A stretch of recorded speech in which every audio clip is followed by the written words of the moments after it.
তোমাদের একটা গল্প শোনাই। তুমি প্রেম করো? না কেন করবা না? তুমি করে ভাই সাবাস, তুমি তো আগে মারা খাওয়া তুমি। এখন কথা হচ্ছে যে প্রেম করাটা হচ্ছে যে আসলে ঠিক না। কেন ঠিক না জানো? সে হচ্ছে একটা গল্প শোনাই তোমাদের।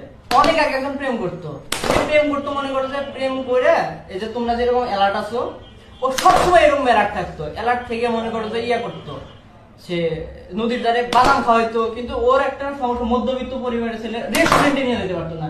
রেস্টুরেন্টে না নিয়ে গেলে কি গার্লফ্রেন্ড থেকে না। এখন ও তো পড়ে গেছে বিপদে। এখন বাপের থেকে আর কতদিন চায় টাকা নেওয়া যায় বলো? কতদিন চায় নিতে পারবে? এখন তুমি তো প্রেমই করো না, তুমি আর কি চাবা তুমি?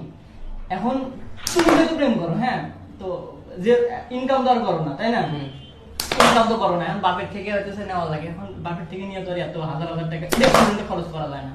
তো এই যে অ্যালার্ট থাকতেছো, এখন কাহিনী হইতেছে যদি তুমি মানে গার্লফ্রেন্ড ছাড়া যদি তুমি চাকরি করবে যাও, তাহলে গার্লফ্রেন্ড একা একা থাকবো। কার সাথে না কার সাথে টেম্পো চালাবে তুমি জানবা না? জানবো না, ধরাই যাবে না। কাছে থাকলে তাও দেখা যায়, ও কাছে নাই, এখন দেখতে তো পারবে না। এখন কি করা লাগবে তাতে? যে খোঁজ খবর নেওয়া লাগবে। এখন যদি ও ছেড়ে চলে যায়, তাহলে আবার সেই ভেজাল শেষ নাই।